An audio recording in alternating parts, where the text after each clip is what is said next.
Now, Dubai's Crown Prince shares his support for Palestine. So on Sunday, His Highness Sheikh Hamdan bin Mohammed bin Rashid Al Maktoum, Crown Prince of Dubai, shared a message of solidarity with Palestine.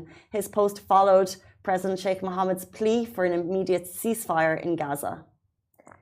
So basically, the Instagram story featured a photo of the dome of the Rock Mosque in Jerusalem's Old City with the Palestine flag waving in the background. The caption, translated from Arabic, conveyed a heartfelt message: Palestine, oh God, be their mercy and strength. Many people are questioning events at the moment in Dubai, whether they are ongoing, whether they'll be postponed, and more events have been cancelled or postponed, with Nikhil becoming the second major developer to announce the postponement of events. Nikhil's community management team referred to the current global situation and the impact of this on our global community as the reason for the cancellation. Nikhil said they know many of you were looking forward to these events, so they really appreciate your support on this, what we imagine was a not easy decision. They said our thoughts are with those affected by recent events, and we stand in solidarity with them during these challenging times. It just shows so much strength from all of these developers and the country and the people and the community, because you know how much business these events bring in.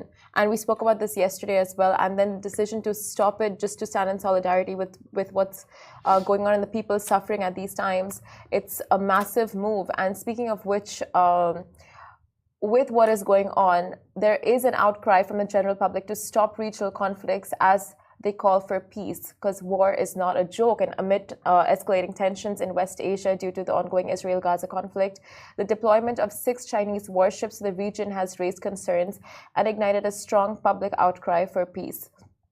The integrated supply ship, like there's a bunch of ships that have been sent out, the Naval Escort Task Force, and this is part of the People's Liberation Army, PLA, that's by China, and they recently participated in a joint military exercise with Oman, underscoring China's expanding presence in the region. The US also sent out its most advanced carrier, the USS Gerald R. Ford, and a battle group to West Asia. In response to latest developments, the public is raising their voices in unison, advocating for an immediate end to the ongoing conflict and calling for a ceasefire. This is in line with the government statements as well. The sentiment is reflected in Hassan Haider's tweet. He basically said war isn't a joke. It doesn't seem too big of a deal when you're inside your warm, your comfy home, but innocent people are losing their lives. Exactly. And as these global concerns grow, the call for peace becomes more urgent, with citizens around the world emphasizing the necessity to stop regional conflicts and avoid further loss of innocent lives.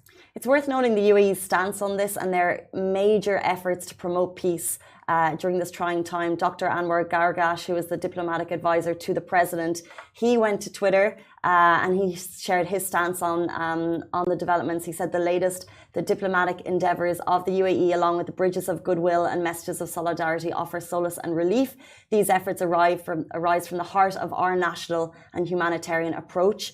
Given the current situation in Gaza and the region, human solidarity and political wisdom are imperative as primary tools in a battle that poses a threat to the entire region. It remains our paramount duty to protect our homelands. Exactly. Right now, the general consensus is the world wants peace. They want conflict resolution. They just want stability in the region.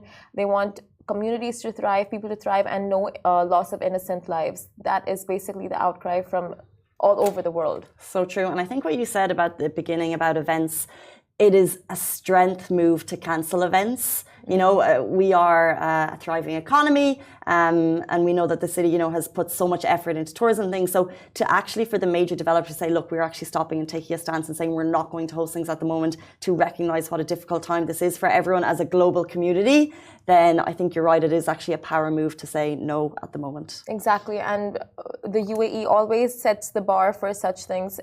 They said the president, and yeah, like they're doing for this exact situation that is ongoing at the moment. And the wording for ceasefire and looking for peace, that comes directly from Anwar Gargash, as we said, who's political advisor to the president. And it's a keen push that the government is trying to make. And that is something that we definitely stand behind.